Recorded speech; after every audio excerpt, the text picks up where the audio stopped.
अस्सलाम वालेकुम नाज़रीन, हाईटेक न्यूज़ के खबरनामे में आपका खैर मकदम है। मैं हूं नेहा खान। नजर डालते हैं आज की अहम खबरों पर।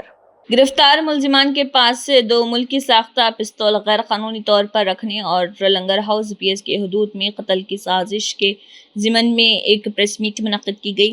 एक मुश्तरका कार्रवाई में commissioner task force south west zone team ने लंगर हाउस पुलिस स्टेशन के हदूद में एहलकारों के साथ मिलकर सैयद अफरोज और उसके साथियों को गिरफ्तार किया, जो अहमद अली खान अशरफ उर्फ आशू को कत्ल करने की मनसूबाबंदी कर रहे थे, जो कि नारसिंगी में उसके भाई और उसके ज़ाती भाई नारसिंगी पीएस के लिए थे, और वैलिटी लाइसेंस के बगैर महलिक हथियार और गोला बारूद का कब्जा बरामद किया गया।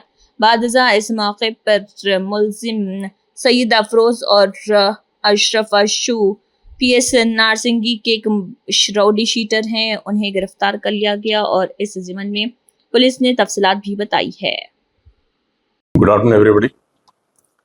कल 18 तारीख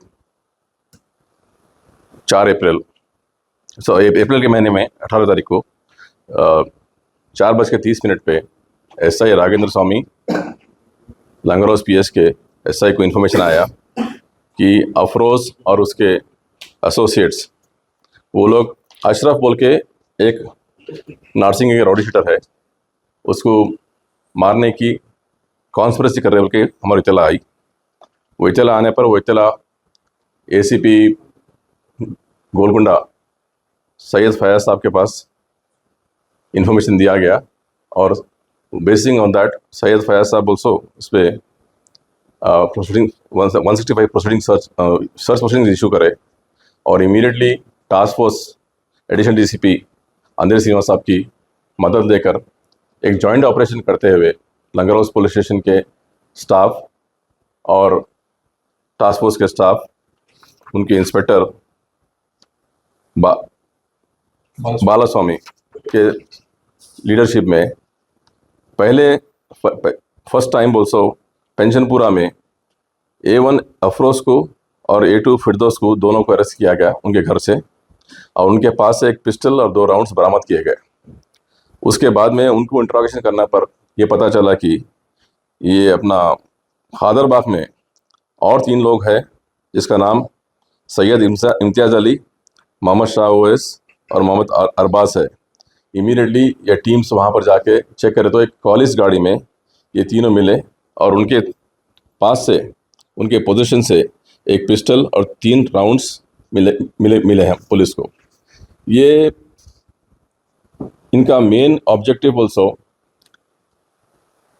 मर्डर करने का था, क्योंकि ये जो अशरफ है और उसके 4 भाई मिलके सन 2020 में 5/5/6/2020 में सैयद फयाजुद्दीन और मोहम्मद शेख मोहम्मद को डबल मर्डर केस किए थे लंगर हाउस पीएस में, और इसके सिवा भी ये दोनों पार्टीज़ में लैंड डिस्प्यूट भी है। तो इस दौरान में पूरे एक कॉलिस गाड़ी, 2 कंट्री मेड तपंचा और 5 राउंड्स और सेलफोन सीज किया गया। अब ये पूरे 5 मुलजिम को हम लोग बहुत कोर्ट में पेश करेंगे और फिर बाद में पुलिस कस्टडी लेकर फर्दर इंट्रैक्शन करेंगे। ये वेपन बोल्सो मोहम्मद जमील अलाइस जम्मू और एक राउडी शूटर जाबिर के पास से ये लोग खरीदा गया, कन्फेस किए हैं फॉर 95,000 रुपीज़। तो अब फर्दर तहकीकात जारी है। ये पूरा इन्वेस्टिगेशन पुलिस रिमांड लेने के बाद में पूरा कंप्लीट होगा।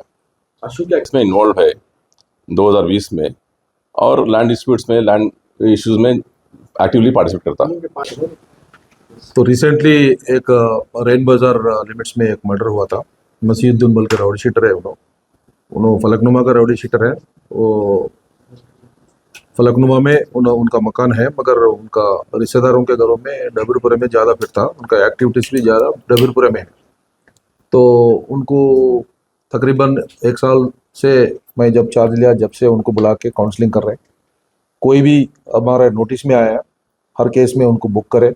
रिसेंटली छोटा झगड़ा में भी अपना मिरचौक पुलिस स्टेशन से एक एफआईआर केस में भी जाए। दो ग्रुप लड़ने के चांस है, ये लोग एक दूसरे को गुरमगारी कर रहे बोले तो भी उनको नहीं छोड़े हो। और उनके फादर को, उनका ब्रदर को हम रेगुलरली बुला के काउंसलिंग कर रहे थे, तो कि उन्होंने डबीरपुरा एरिया में उनका मूवमेंट कम करिए, आप इधर आए तो उनका दुश्मन ज़्यादा है, कुछ चांस है बोले के वैसे भी करें। और हम लोग हमारा जो सर्विलेंस रिक्वायर्ड बोल के हैदराबाद सिटी में एक लिस्ट बनाए थे हमारे सीपी साहब के इंस्ट्रक्शंस के मुताबिक। जो लोग ज़्यादा हीनियस ऑफेंसेस कर रहे थे, ज़्यादा ये डिस्टर्बेंसेस कर रहे थे, वो लोगों का लिस्ट बनाए थे। वो लिस्ट को हर दिन every day night during night हर पुलिस स्टेशन में चेकिंग होता वो लोगों का। 461 राउडी शीटर्स है एंटायर सिटी में, सबका चेकिंग होता। तो वैसे ही जिस दिन मर्डर हुआ ये मसीहुद्दीन का, एक 15-20 मिनट पहले रात के 10 बजे हमारा कांस्टेबल कॉल करा था उसको, तो रिस्पांस नहीं दिए उन्होंने। तो जस्ट बिफोर उनका जो मर्डर हुआ था उसके 15 मिनट पहले उन्होंने फ़ोन करके हमारा कांस्टेबल से बात करा, साहब मैं अच्छा हूँ, सेफ हूँ, कुछ भी नहीं है, मैं घर जा रहा हूँ बोल के बोला था। तो वो मैसेज के बाद 15 मिनट बाद में उसके मर्डर हुआ था। जब मर्डर हो रहा था वो टाइम में भी उनके घर को गए फलकनुमा कांस्टेबल चेक करने को। तो सर्वेलेंस बहुत स्ट्रिक्टली है, हमारा सीपी साहब के इंस्ट्रक्शन से रेगुलर चेकिंग होता, हर जगह होता चेकिंग। तो इतने करने के बावजूद भी उनका बिहेवियर, उन्होंने जो हमारा जो हम जो काशन दिए उसको इंस्ट्रक्शंस दिए, उन इंस्ट्रक्शंस फॉलो नहीं करने की वजह से हुआ। उनका फैमिली मेम्बर्स भी इसी का फील करता है। कल भी हमारे पास आके उनका फादर बहुत अफसोस बोला, साहब आप बहुत बोले फिर भी हमारा बच्चा नहीं सुना, इसलिए उनका कत्ल हो गया बोल के वो लोग बोल रहे थे।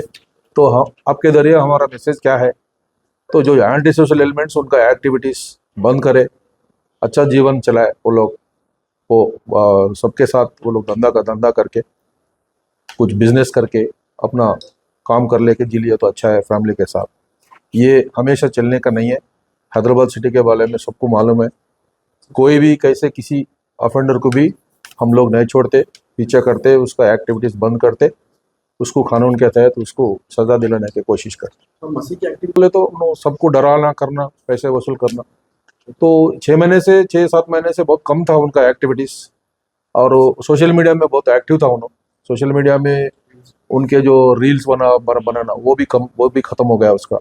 हम जब से वार्निंग करे, काउंसलिंग दिए, जब से वो भी ख़त्म हो गया। उनको फॉलोअर्स थे, जो बच्चे थे, छोटे छोटे बच्चे उनको फॉलो कर रहे थे, तो वो लोगों को पेरेंट्स को भी बुला के काउंसलिंग करे। जो सोशल मीडिया में अट्रैक्ट होते बच्चे, वो लोगों को नहीं मालूम, इनोसेंट बच्चे बहुत अट्रैक्ट होते, वो लोगों को भी हम लोग बहुत सख्त तरीक़े से वो पेरेंट्स को भी बोल के वो लोगों को, बहुत सारे बच्चों को हम लोग सुधार दिए। तो उनका एक्टिव वैसा था, उनको पैसे वसूल करना, वो बला दूर फिरना गांव में, ऐसा जैसा था। सर आप